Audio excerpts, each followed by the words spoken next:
বাড়িতে অতিথি সেদিনই আসে যেদিন বাড়িতে কিচ্ছু থাকে না। এটা শুধু কিন্তু আমার সাথে হয় এমনটা কিন্তু না, আমার মনে হয় তোমাদের প্রত্যেকের সাথে হয়। তখন আমাদের চিন্তা পড়ে যায় কি রান্না করব আর কি তাদের সামনে ভালো কিছু তুলে ধরবো। তো বাড়িতে যেদিন কিচ্ছু থাকে না সেদিন এই রেসিপিটা অবশ্যই তোমরা একবার ট্রাই করতে পারো। রিসেন্টলি আমার সাথে এরকম হয়েছিল, আমি এটা বানিয়েছিলাম, তো ভাবলাম তোমাদের সাথেও শেয়ার করি। হ্যালো বন্ধুরা, কেমন আছো তোমরা সবাই? নিশ্চয়ই সবাই খুব ভালো আছো, সুস্থ আছো, আমিও ভালো আছি।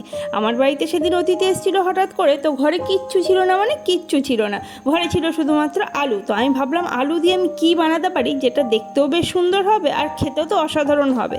তো হঠাৎ করে এটাই মাথার মধ্যে এসেছিলো। আলুটাকে আমি প্রেসারে একটু ভালো করে সিটি দিয়ে নিলাম, 3 থেকে 4টে সিটি দিয়ে নিলেই হবে। আমি এখানে ছোট ছোট সাইজের, খুব বেশি ছোট না, মাঝারি সাইজের 4টে আলুকে এখানে সেদ্ধ করে নিয়েছি। সেদ্ধ করে ভালো করে এখানে আমি একটু গ্রেটারের সাহায্যে গ্রেট করে নিচ্ছি। সব আলুগুলোকে ভালো করে গ্রেট করে নেব।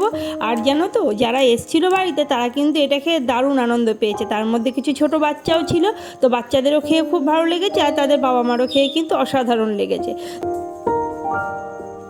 আলুটাকে আমি খুব ভালো করে গ্রেট করে নিয়েছি। এবারে আমি এইখানে দেখো খুব সামান্য কিছু মশলা ব্যবহার করেছি, যেগুলো আমাদের ঘরে কিন্তু সব সময়ই থাকে। এখানে আমি একটা গোটা রসুনকে গ্রেট করে নিয়েছি, তার সাথে নিয়েছি 1/2 চামচ চাট মশলা, তার সাথে 1 চামচ ধনেপাতা কুচি, আর নিয়েছি একটু চিলি ফ্লেক্স, আর তার সাথে আছে 4 চামচ কর্নফ্লাওয়ার। তোমাদের কাছে কর্নফ্লাওয়ার না থাকলে চালের গুঁড়োটাও ব্যবহার করতে পারো বা ময়দাও দিতে পারো। আমার কাছে কর্নফ্লাওয়ার ছিল, তাই আজকে আমি এটা কর্নফ্লাওয়ার দিয়েই বানালাম। চলো এগুলো সব একসাথে ভালো করে মিক্স করব। আর এর সাথে যেটা দিতে হবে, যেটা ছাড়া কোনো রান্নাই সম্পূর্ণ হয় না, সেটা হচ্ছে নুন। হ্যাঁ, নুন ছাড়া কোনো রান্নাই কিন্তু টেস্ট হবে না। তো নুনটাকে দিয়ে দিলাম। এইবারে এটাকে খুব ভালো করে হাতের সাহায্যে একটু মেখে নেব।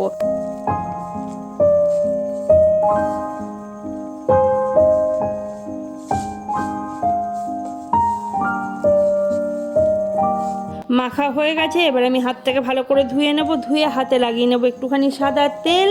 আর তারপরে আমরা যখন লুচি করি, লুচির যে লেই করি, সেরকমভাবে একটু করে হাতে নেব। আর দেখো একটু শেপ দিয়ে দিচ্ছি হাতে করে, লম্বা, যেমন ফিশ ফিঙ্গারের শেপ দিই আমরা, সেরকম টাইপের হাতের মধ্যে নিলেই কিন্তু এটা একদম রেডি হয়ে যাবে। এই দেখো খুব বেশি সময়ও লাগছে না, হাতে করে একটু লম্বা টাইপের শেপ দিয়ে নিচ্ছি আমি একটা একটা করে।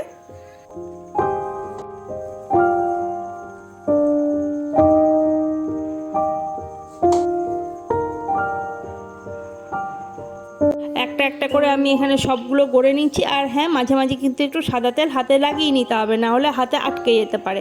এখানে কড়াই গরম হয়ে গেছে, আর কড়াইতে আমি দিয়ে দিচ্ছি সাদা তেল। তারপরে আমি একটা একটা করে এখানে ছেড়ে দিচ্ছি। ব্যাস, এইবারে কিন্তু খুব বেশি সময়ের অপেক্ষা না, খুব অল্প সময়ের অপেক্ষা, একটু হালকা আছে এগুলোকে ভেজে নিতে হবে।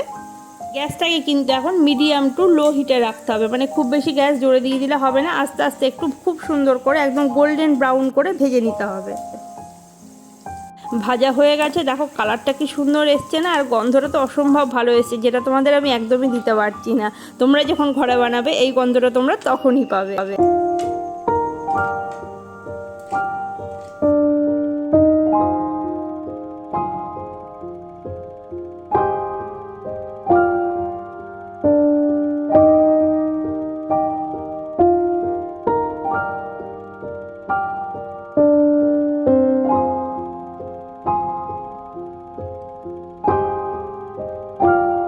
তোমরাও অবশ্যই বাড়িতে একবার ট্রাই করতে পারো, খুবই সাধারণ উপকরণ দিয়ে আর খুবই সোজা আর খুবই কম সময় কিন্তু এটা হয়ে যায়। বাচ্চা থেকে বড় এটা কিন্তু সবারই খুবই পছন্দের খাবার।